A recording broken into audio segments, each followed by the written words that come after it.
Kelly, I think what you need to do is, I'm just thinking this through. I really think what you need to do is try to have a story more often, because you have a blog like every month, and we know beyond a shadow of a doubt, and everybody thinks I'm insane when I say this, but it just works. It's all like proven in the data. Like, if you can blog, increase your blogs, your stories on your website, because you have a great looking website.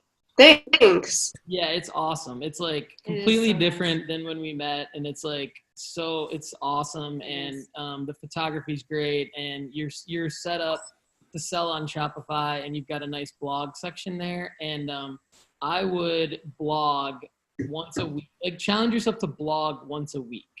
Put out a Yeah. new blog once a week, and then post that on all of your social media, and run a Facebook page like campaign with your. I would actually, like, I know we just talked about ad strategy and all of that, like still stands, but like I would just stop everything that you're doing and focus on doing a blog every week And a Facebook like. and a Facebook page promotion Mm-hmm. targeted at people who are in your interest areas. So maybe target it at the people who you've been advertising to, but make them like your Facebook page, because then as you're posting, so you post your blog on Facebook, like repurpose it 2 or 3 times. Don't just post it once. Like, post an image from it, and Kate can elaborate on that too. So what happens is you're increasing your post frequency on your website.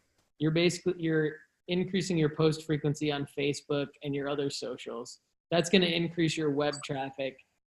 That is going to be more of your time, a little bit more of your time, but less of your money. And it's going to increase the web traffic to the point where people will eventually start making purchases, and you won't be spending as much money. So you'll actually make money. So instead of running the Facebook ads, I would do that. It's all about increasing the frequency of the posting. And so, like, it would be awesome.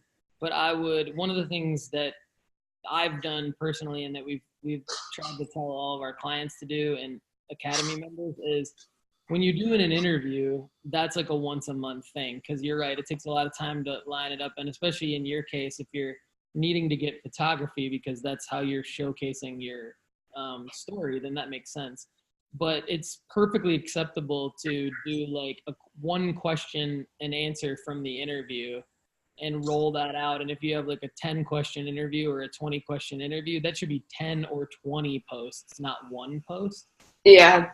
And if you do that, then that is just an easy way of doing the exact same amount of work, but increasing your post frequency. And like, we're looking at your Bloomsbury Farm Tour post. Yeah. It's an awesome post, and I would keep that post.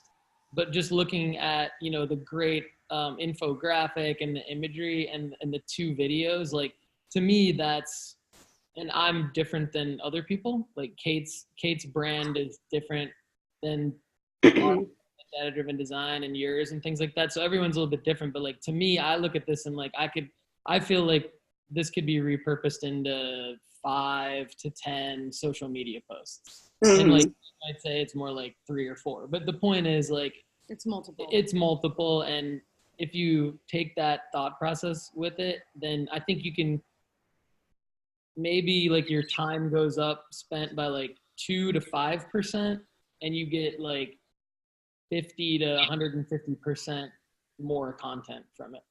Even if you have a thought, like, I mean, Jerry Seinfeld used to keep a little notepad next to his bed, and like, he would have like an idea for a joke, and he would write it down. Like, anytime you have an idea or you're out and you see something, like, I don't think it needs to be as fancy as most people think it needs to be. Mm-hmm. It just Yeah.